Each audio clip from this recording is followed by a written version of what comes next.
This is Joe with OutOfThisBinary, and this is my life.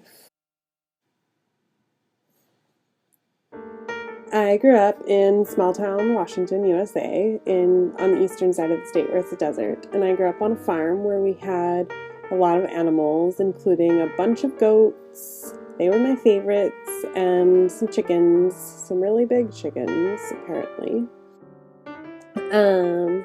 So I grew up on the farm in the small town, and I had a mom and a dad. And then I had a lot of siblings. There are 2 older than me, and that's me, and there are 4 younger than me. I know. And we were a super religious family, so we went to church all the time, and my parents worked in ministry, and I was taught about Jesus. So when I was growing up, I sometimes was homeschooled, but other times I went to public school because I didn't really understand. Well, sometimes I needed to be home because I was overwhelmed and couldn't be so social, and other times I really wanted to go be challenged in my learning and have some structure. When I was at home, I liked to play with boy toys and girl toys, and I liked to wear boy clothes and girl clothes, and I liked to set up scenes with my animals. And my family was super religious, as I said, and I was evangelizing my friends, weirdly enough, and I had a lot of feelings, like I got overwhelmed easily, and I was really anxious and sad and afraid, but I didn't know how to talk about these or communicate them.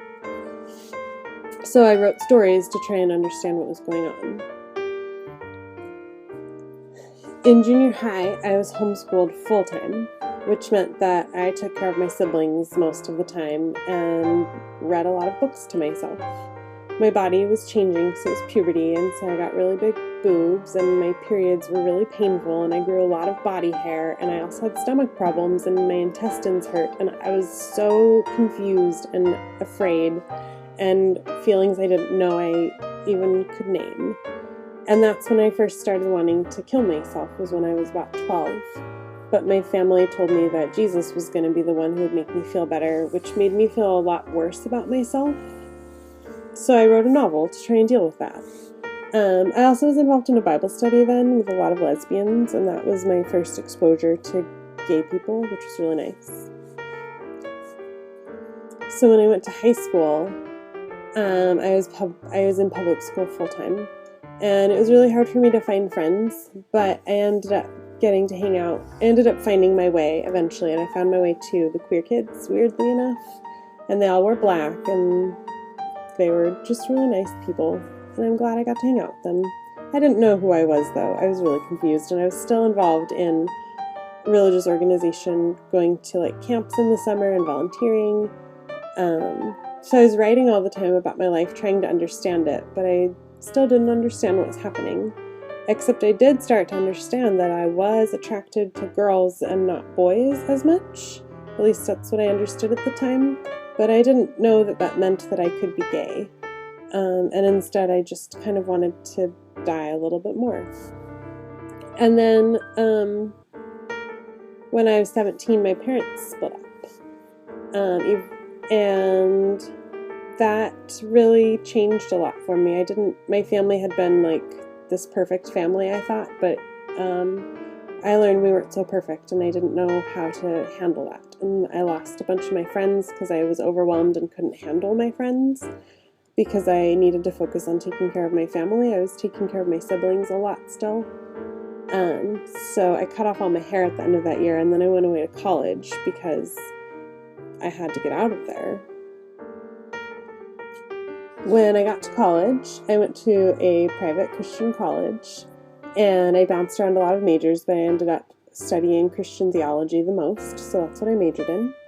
I learned in my freshman year that my mom was self-harming, and that my dad had an affair and had a girlfriend now, and that made me stop talking to my dad because I didn't understand what was happening, which is a theme you'll see.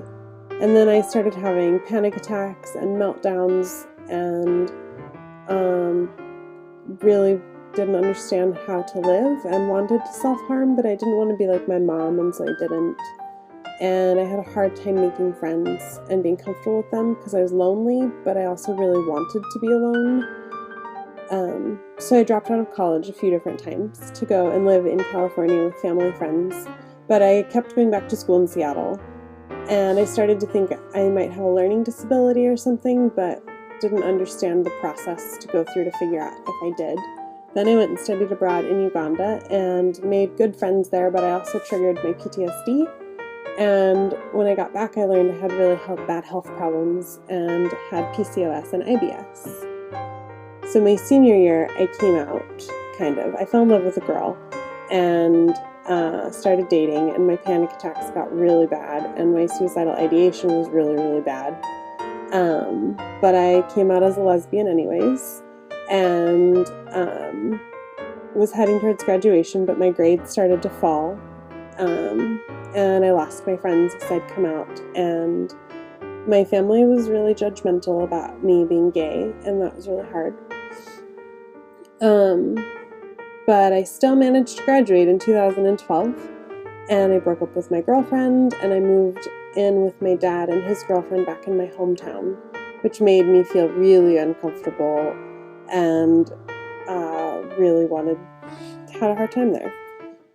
So then I moved back to Seattle after that summer, and I left the church, and I had a lot, which was better, and I had a lot of different jobs, and I got mono twice, and I got fired a bunch, but I met my beast that winter and fell in love, and we U-hauled together and have been together ever since. Then I got mono and fired again, and I tried to kill myself for the first time then, and that's when I admitted that I really needed help, that I couldn't do life by myself and I couldn't take care of myself. And I learned that my family had been abusing me physically and sexually and emotionally, and I learned that I had dysphoria and that I wasn't a girl, but I didn't think I was a boy either. And then I learned about non-binary genders, and so I learned that I was non-binary, and that was really nice to figure out. But I still didn't want to live, and so I ended up going into the hospital for a while, and when I got out, I did a lot of DBT, dialectical behavioral therapy, and took a lot of medications. But I was still wanting to die, and I was starting to self-harm, and I knew that I had to face my things that were really bad, but I didn't know how to face things, so it was just a really bad time. But then I started facing things, and I changed my name to Joe Progo, and I spent a lot of time on YouTube and Tumblr because they made me happy, and so I had two things that made me happy, and I stopped taking all these medications and started focusing on making a life that I wanted to live, like being trans. And so I told my beast about being trans, and I told my parents about being trans, and my beast was able to use my name and pronouns and support me, but my parents wouldn't use my name or pronouns, and so I decided to stop associating with them and to let myself be happy as being trans.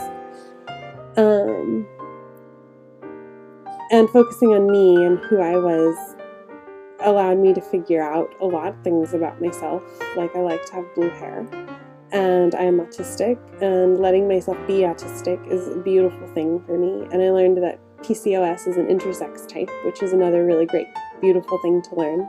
And so I started YouTubing and became a YouTuber, and really like YouTubing, and I write stories about non-binary characters, and that makes me really happy.